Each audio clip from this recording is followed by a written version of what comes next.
Hello, everybody. Welcome back to the Boogie Board Tiki Bar. I am joined today by Alexi Boucher, who is a revenue architect at Vasco. Alexi, thank you so much for joining me. How is life? Are you in Montreal today? I am, yeah. Thanks for having me. In Montreal, it's getting a little cold out here, but it's still pretty. That's good to hear. That's good to hear. Start of fall when we're recording this. I like to start with everyone's origin story. So I want to understand if there were any interests or hobbies that you had in childhood that could have predicted a career in, go to market leadership roles. If I met a 10 or 15-year-old Alexi, would I have known, oh yeah, this guy's going to be a revenue executive and an architect? Probably not. There may be a couple things from a hobby and passion standpoint that I was a part of, but nothing that necessarily predicted where my career was going to go. So I was a golfer growing up. I played hockey really young, and then transitioned to golf because I was a little bit too small to push in hockey as a career. And in golf, I played competitive golf at a decent level, nothing crazy. Met a lot of people, and that actually got me into tech early on in my career. So somehow linked to what I'm doing today, but I don't think you could have predicted that back a few years ago. Are you still a golfer? I am, yes, yeah. And I picture, a revenue operations leader being like Bryson DeChambeau, with the Mm. physics calculations going on in the background. Are you quite analytical when you're playing, or how does it work? Not really. I'm actually the opposite. I'm a very fast player. I don't take much time. I'm a feel player, so I kind of get a sense of the wind, the lie, the distance, and I make a choice really quickly. I don't try to doubt myself too much, and I try to remove as many of the mental doubts out of my routine, and just go with something quickly, and at least get that part right most of the time. Awesome, awesome. I love that. So you mentioned that golf actually brought you into tech. Could you tell the story of your first job in the industry and what you were doing? Sure. So my first job in tech or even e-commerce back then was with a company called Golf Avenue.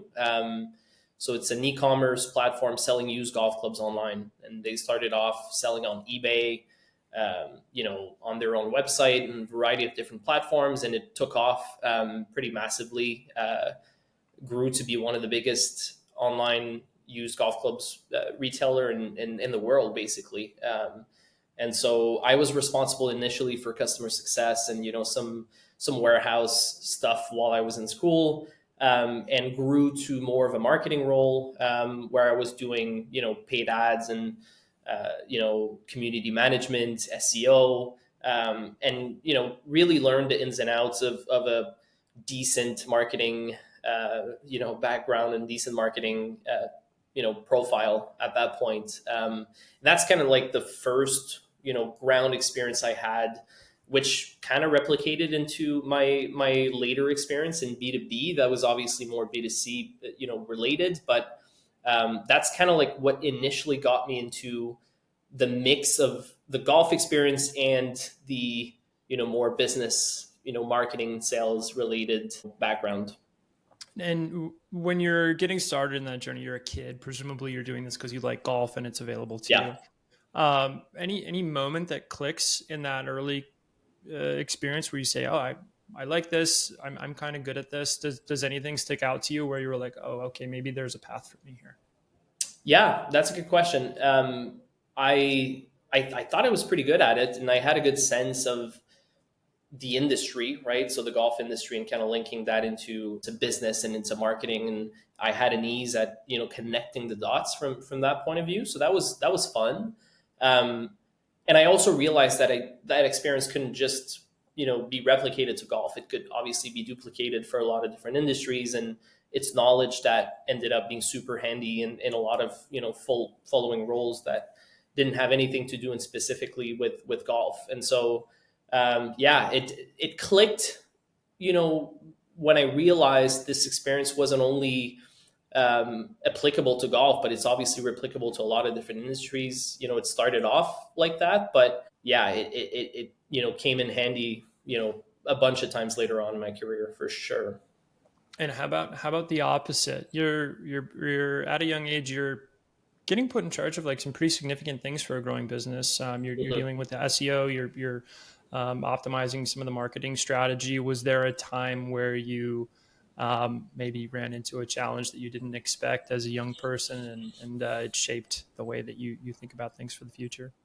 Definitely. So there were a lot of things changing at that time for that business, and I to your point, became in charge of a lot of these strategies, and I had no prior experience doing that. Right. So there were a few things that I came up against in terms of Golf Avenue ended up acquiring a business. They ended up making a few moves that I had zero experience with, and so earlier on, I I had to look up to a lot of the other people in the business to sort of understand how do I tie this business direction into my day to day, right? So like the paid ads, I was good at static, ongoing, recurring efforts that I kept learning on, but mixing that to like where is the business going, that was my first real exposure into trying to look ahead, right, and being a step ahead in terms of where are we shifting the strategy, and not just being in the trenches doing day-to-day stuff, but really trying to tie that into a longer term strategy that can evolve, right? So we ended up shifting the strategy on our Instagram account, which on e-commerce was pretty important. And that's something that didn't come from me necessarily. That's something that we ended up getting a consultant around, and they had a lot of good context, and they were a step ahead in terms of where's the market going. I had no idea. I had some great ideas around golf content, but I had no idea where to take that content. And so I would say the biggest challenge was learning how to be a step ahead. And like these people coming in with expertise, where did they take it? Where were they reading on that? Where was that, context around industry shifts and business shifts coming from, so that I could end up positioning myself similarly in future roles. Yeah. Yeah, that makes a lot of sense. And so you obviously did that because when I go through your profile, you then move on to Chrono Golf, and then through Lightspeed, and then you're moving like pretty quickly up the ranks at Lightspeed. Maybe you could just take us through the differentiation in roles that you had there and what the story is, because I saw you're doing Yeah. sales, marketing, kind of jumping back and forth, and getting into leadership. Like you did a lot in a pretty short amount of time. I'd love to hear the Hmm. story of that part of your career. Yeah, definitely. So I like to think I got lucky, but also kind of worked hard for it. It's kind of always a combination of the two, I feel, to get a quick career jump the way that it happened. So I was lucky enough when I left Golf Avenue, ended up at a business called Chrono Golf, which was a tech company at that point. So that was still in the golf industry, but it's a point of sale system for golf courses. So selling B2B, but see it as the lungs of the golf course. So reservations, member management, tee time and tee sheet management, as well as the point of sale for the restaurant in the golf course, as well as the pro shop where they sell Wow. variety of different things. We were integrated to Lightspeed at that point. We were one of their, if not the biggest reseller in North America for them. So we had that relationship going, and there was a lot of traction in the business when I came in. It was still very small. So I joined, I think we were just south of a million in AR, but there was already product market fit. There was like a strong product adoption. I remember, I think around 60, 70 golf courses using the platform at that point. So there was a good amount of people, using the tool. So I came in at a point where the business was trying to scale beyond just founder sales, and also, some sort of field sales where we had reps in person. It worked really well. We had a team, a couple of salespeople at that point that were performing super well, but it wasn't necessarily scalable at that point, to the point where we accelerated growth to, figures that VCs were looking at, and maybe going into, complementary industries where the addressable market could have been bigger. So we had to approach growth in a way that we looked at channel diversification. So one of my first mandates was to try and implement an outbound SDR motion. So Mm. I was the first one doing it. I did it for a couple months. It worked really well. That's when I met Aaron Ross, who's actually an advisor at Vasco today. And so we implemented the predictable revenue model back in 2018, and it worked really well. So I ended up building a team within, I think, 3 to 6 months. We had around 7 or 8 BDRs in the team, and we had a good formula. It was working really, really well. So we ended up scaling the inbound SDR, the outbound SDR motion. We grew the AE team as well because we ended up, over exceeding on the pipeline generation. So we had to get more bodies in to close deals. And then I also inherited the marketing team. So my background in marketing, my understanding of that space came in handy at that point where I started doing a lot of our strategy and helping out with the team. But we did a shift and I ended up, owning most of the go-to-market motion up until the account executive point. And so I did that, worked really, really closely with our two co-CEOs, Guillaume and JD, who gave me a lot of rope, a lot of ownership over, my strategy. And so that really gave me the space to learn quickly and execute quickly and get results quickly. And so that was a lot of fun. And we had an exit not too long after that to Lightspeed Commerce. And that was also a lot of fun. It was great to be a part of. I was in the room pitching to the president of Lightspeed at that point. So that was a great experience for a 26-year-old kid, golfer, who had just learned a lot of that stuff. And so that kind of had me mature really quickly from a business standpoint and kind of learn things that ended up having an effect on how I grew at Lightspeed pretty quickly after the fact. But again, definitely credit to JD and Guillaume at that point, who really gave me the space to apply some of the things that I wanted to apply. Obviously, I had an aggressive mindset, but I still had to get the room to execute on that. Absolutely. And then when you're in Lightspeed, you move up at Lightspeed. Forgive me, but I'm looking at your LinkedIn. You have like 6 roles in 5 years or something like that, and ultimately you're the global director of RevOps and go to market strategy. And the company is sort of on a different scale than your previous ventures. And so I want to understand, what was the hardest part of your leadership journey at that point? Because you're 26 or something when you started it. What was it like having to continue to grow as a leader during that time? Yeah, I'd say the level of complexity at Lightspeed wasn't just around the leadership portion. We also made 7 acquisitions while I was there. So there was a portion of integrating teams, the tech stack alignment, different strategies of companies that we acquired, and product direction.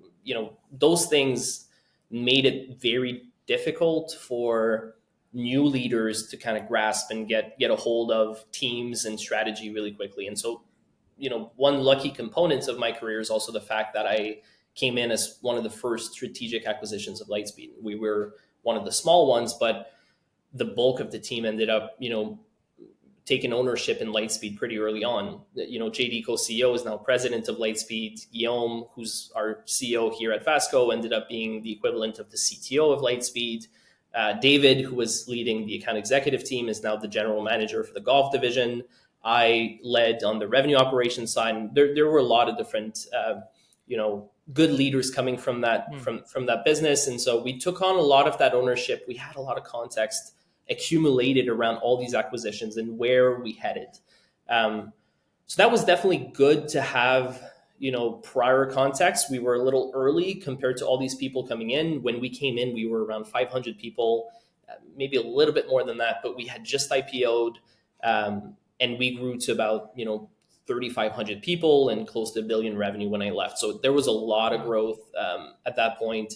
So I think the challenges that we ran into are also things that ended up being, a success component, if you will, which is the complexity around how the business operated on acquisition, and not just M&A, but mostly the way we acquire customers changed so much. We introduced the notion of outbound BDR, and it came from Chronogolf, and we put it at scale at Lightspeed.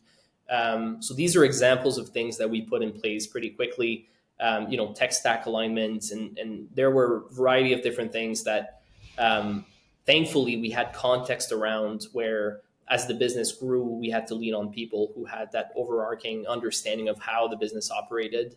So that was a challenge, but again, like I said, it was definitely something that came in handy as I grew in these roles. And like I said, we ended up creating an outbound team. I took ownership of some of the marketing stuff, and we grew teams globally in Australia and in Europe. And so understanding these markets prior to acquisitions and having these people come in and already having bodies on the ground, understanding how the business operates was definitely good.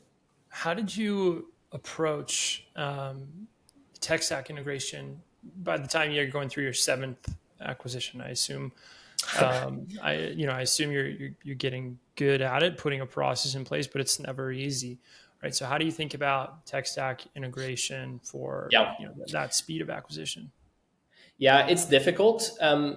Early on, so when we went through our acquisition of Chronogolf, I think we did a few things wrong.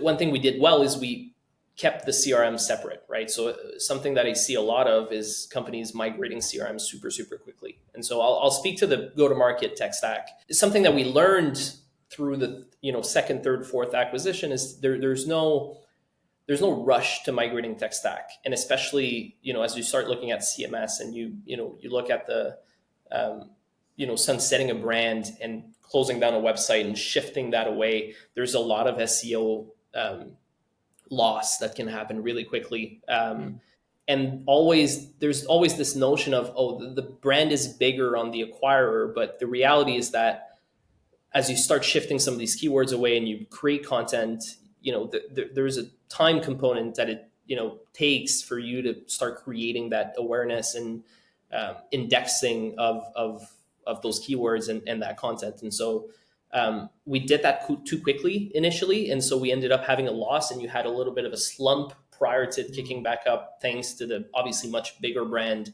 from Lightspeed. And so we got better at timing ourselves properly from a website, CMS, and then everything else after the fact kind of was a chain effect from that. Because the way we approached tech stack at the end was, are we selling similarly, right? Or do we have a BDR team, or the channels kind of aligned? If so, we can probably replicate a lot of the processes. It wasn't necessarily the tooling that was the issue. It's more the process behind it, leading to different data sets and different data points and different metrics being tracked.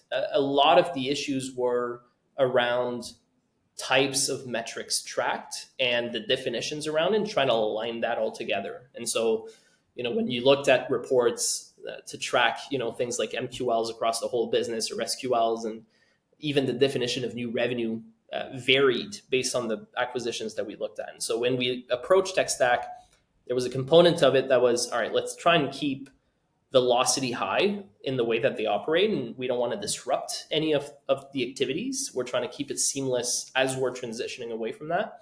And the second thing is, we're also trying to measure properly. We don't want to integrate our CRMs and start measuring on a lot of different things if we're not tracking them properly. And so the process alignment, ensuring that we have this this unified measurement of all these SaaS metrics across the new business, is also something that was difficult to get to, but that was a big consideration in terms of how do we migrate that tech stack, and even down to BI and spreadsheets and the way that we measure business success. That was a big part of the conversation. Yeah, that makes sense. It's no small task. I'm going to fast forward a little bit because I want to get into Vasco and what you're doing today. First off, what is a revenue architect? Good question. So the term revenue architect is after the winning by design content and theory. They created the term revenue architect, and revenue architecture as a whole is the notion of someone in the business looking after lead to cash, the entire funnel.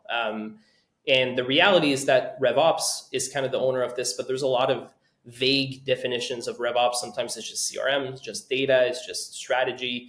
The reality is, if you start looking at revenue architecture, then you start understanding it's really, piecing together all different processes, tech stack, and metrics across the entire bow tie, as we call it. Think of it as the whole funnel. So revenue architect is just someone in the business who's owning the lead to cash journey, right? And the friction points, the measurement, the strategy behind it, and just ensuring that there's cohesion in the entire funnel, and that we don't operate in a siloed way, but we really communicate and align teams and metrics across the entire funnel. Okay. And so how did you first get involved in Vasco? Can you take us through that journey? Yeah. So CEO of Vasco is a good friend of mine, but also a colleague, past colleague, and he was the CEO, co-CEO of Chronogolf. So I've known him for close to 10 years at this point. We worked together for a long time at Chronogolf, and then I left at Lightspeed. We took separate routes where he went the product route, I went the go-to-market or operations route. I spent a year in Europe, and we stayed in touch. He launched Vasco in 2022.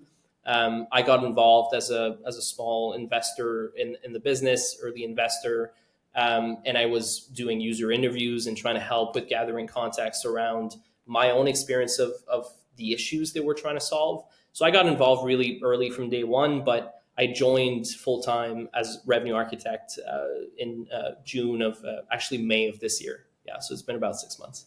I'm curious, in those user interviews, you obviously heard some things that made you think it was a company worth joining.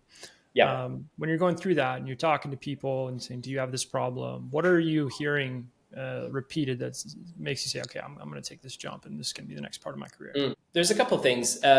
First off, there's my own experience of what Vasco is solving today, which is a lot of misalignment in metrics, time spent to surface different, drill down metrics, is often through spreadsheets or Looker dashboards that are owned by different teams. And there's a service desk necessary to surfacing a lot of these data points.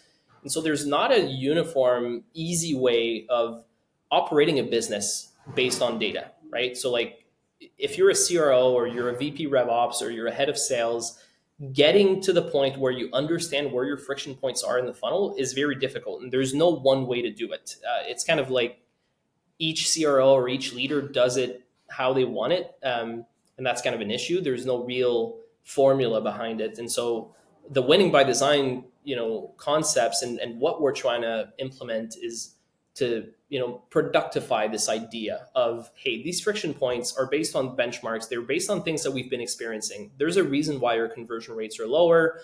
There's a reason why you're selling less and you have a drop off from BDR to AE, right? So like you start looking at things like speed to lead. We all know where to look. We just don't know when.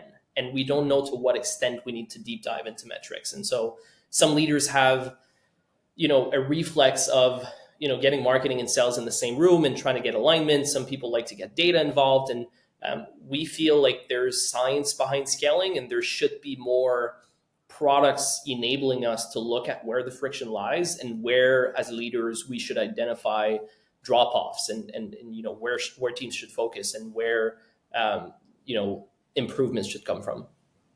Do you encounter any revenue leaders who are resistant to that message that makes you just put your head in your hands? I'm curious when you're going to market with this pretty nuanced technology, visibility across the full bow tie or funnel, and you're pitching this as a new way of leading, really.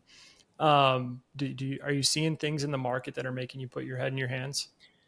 Yes, there's a few reactions that we get that is kind of the chicken or the egg type of thing. Like, do we have enough data to even start architecturing a revenue growth? And the answer is always yes, in my opinion. But there's always leaders that like to push out these issues to the point where it becomes a problem. And to me, that starts, accumulating debt in tech stack, debt in process.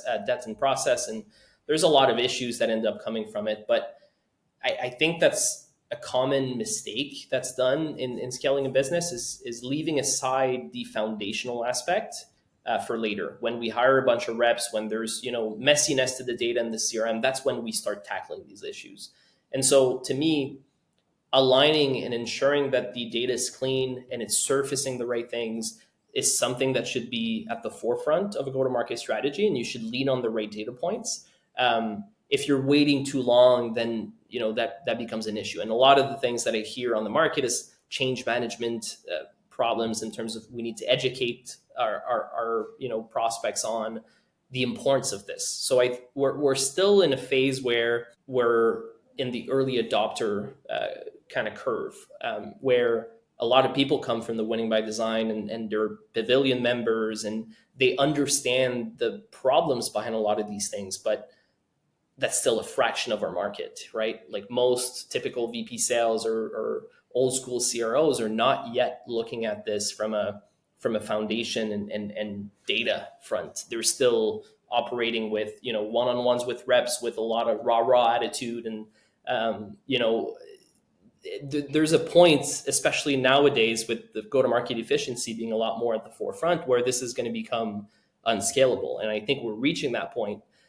So when I do put my hands in my face and would like to push a lot of these concepts forward, is when I get reactions around, we're not ready for this, we're too smaller. The reality is that you're not, and you need to scale on the right foundations. And if you're not tackling this today, it's going to become an issue. It's going to be more expensive. You're going to need to get some consulting. You're going to redo your CRM. You're going to get some engineers to, dump your data into a warehouse, and then you're going to have to wait weeks to get BI reports built out. And this is not that far out. We're in SaaS. Businesses scale really quickly, and if you don't look at this today, you're going to raise a Series A or Series B, and it's going to become an issue as soon as you have, double your size of the team. Absolutely, that makes total sense to kind of start from the jump. Yeah. I want to do one last question. All right. So you've had fast growth through all parts of go-to-market. I'm curious if you could talk to young Alexi. He's getting into the golf world because he likes golf. He's going to fall backwards into a marketing and sales life that he didn't know about yet.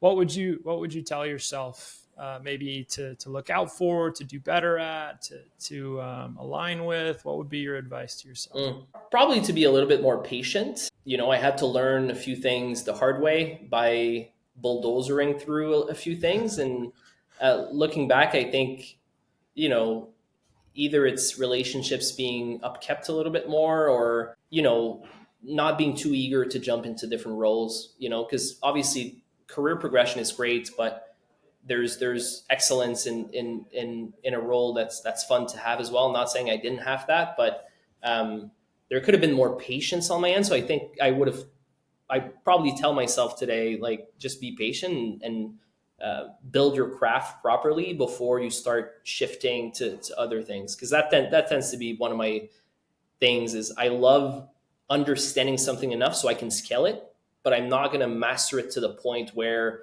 I'm a technical expert on it. So I like to, I love to understand the full funnel. I like to get involved in each aspect.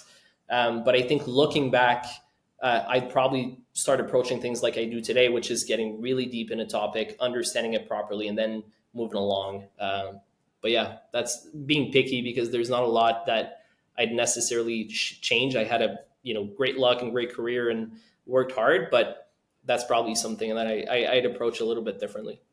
I think that's great advice. And I think for anybody who's, watching this, looking at your career and saying, I want to do that, that's a good way to approach it, is understanding the way the business works fully, and then getting deep where possible. But Alexi, I really enjoyed this conversation. I appreciate you taking some time to spend with us. I'll link Vasco and check out all the cool stuff that y'all are doing in there. And otherwise, we'll talk to you soon.